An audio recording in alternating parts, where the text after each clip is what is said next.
I didn't think I was going to have to do another post about He Gets Us. That one of my mutuals on here attended an event prior to the Super Bowl and alerted me to something that was going on there that is particularly deceptive and insidious, and I want to make sure that you know about it. Jon Batiste performed at an event prior to the Super Bowl.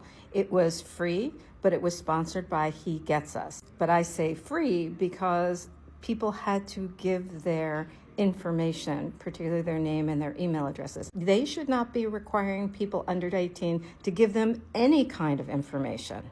But that was the cost of admission. I think most of you are familiar with the He Gets Us campaign. I'm sick of people being misled. I'm sick of political brainwashing. I'm sick of living paycheck to paycheck. It runs during the Super Bowl and other major sporting events. It has been criticized, and rightly so, for having Republicans supporting the content. It is not apolitical. It is not about promoting Jesus. And for those of you who don't know me, I'm Professor Einstein. I'm a former TV and advertising executive turned marketing critic. And one of my areas of specialty is religion and marketing. So I have been studying this campaign for the last 3 years. Now, they changed ownership, but changing ownership didn't change who was behind the funding of this. Oh, man. Are y'all ready for Love Riot Fest? Yes, sir.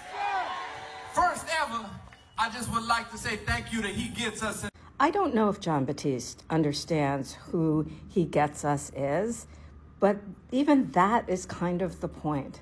Because by having someone who is so loved, so adored by people, particularly in New Orleans, someone who has had massive tragedy in his life in terms of his wife's cancer, someone that people have seen on their television screen night after night after night on the Colbert Show, and even stepped off the board of the Kennedy Center because he didn't agree with the fact that Trump was taking over that institution.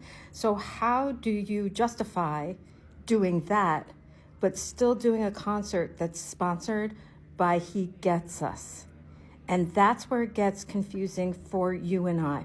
Because most people aren't going to go in and dig about this. They're going to see that Jon Batiste is doing a concert. They're going to see that it's free. They're going to see that they want to go. And the next thing you know, they've given all their information away.